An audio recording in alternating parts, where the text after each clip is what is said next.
ما تخافش، الفيديو ده مش هيضيع وقتك. اللي علمك تعمل بيزك سويتش دي 5 دقايق.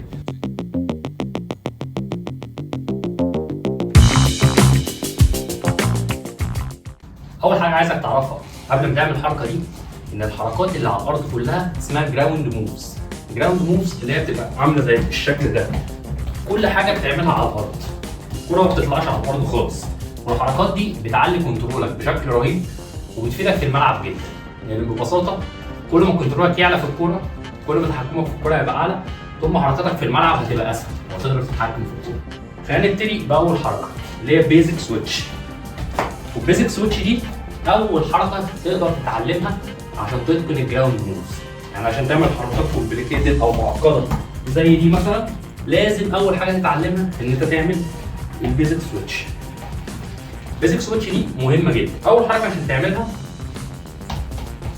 هتبتدي برجلك القويه، سواء يمين او شمال مش هتفرق، بس انا رجلي القويه يمين او انا يمين. تبتدي برجلك اليمين وترجع الكوره لورا زي كده، ترجعها لورا وتزقها لقدام. تمام؟ تاني الكوره اهي هتزقها لورا وتزقها كده بزاويه ثابته، يعني انت بتزق الكوره ورا وبعدين تزقها لقدام كده بزاويه ثابته. تمام؟ هتعملها بشمالك وتزقها لورا وتزقها بزاويه ثابته، بزاويه ثابته كده بالظبط.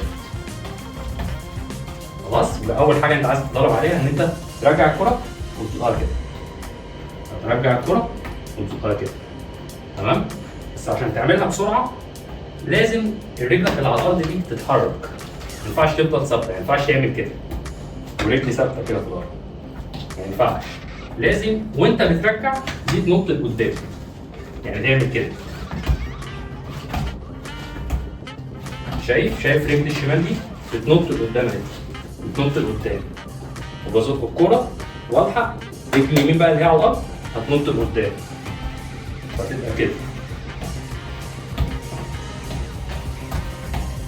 تاني تريكايه عايزك تعرفها ان انت بتزق الكوره لورا وانت بتزقها لورا كده، ما تزقهاش ببطن رجلك او تزقها بوش رجلك يعني في الحته دي. يعني حاول تزق الكوره كده كده. ليه؟ ده هيسهل عليك ان الكوره تمشي اسرع. تالت حاجه عايز تعرفها ان الحركه دي وانس ان انت بقيت تعرف تعملها والدنيا بقت كويسه فيها، حاول تعملها وانت بترجع لورا. يعني حاول وانا برجع لورا اعملها. فاهم؟ ليه وانا برجع لورا؟ عشان انت اغلبيه الوقت الحركه دي بتستخدمها وحد ضاغط عليك، وانت ضاغط ما برجعش كده. لا، هو ضاغط عليا برجع كده. ليه برجع كده؟ عشان ما ياخدهاش مني. انا لو برجع كده سهل يمد رجلي ياخد الكوره، لكن انا برجع كده انا بص بحميها برجلي الشمال اهو. بحمي الكوره. وانس ان انت اتقنت الحركه دي وبقيت تعرف تعملها، الفيديو الجاي هعلمك تستخدم الحركه دي مع حركه ثانيه زي كده مثلا عشان تعمل كومبو. كومبو يعني حركتين مع بعض. كل ما تتعلم الحركات دي كل ما كنترولك هيبقى اعلى في الكوره. ما تنساش تعمل لايك وسبسكرايب وتكتب لي في الكومنتس تحت عايزنا نتكلم عن ايه في الفيديو اللي جاي، وانا هعمل بلاي ليست فيها كل جراوند موفز اللي تقدر تتعلمها عشان تحسن كنترولك. السلام عليكم.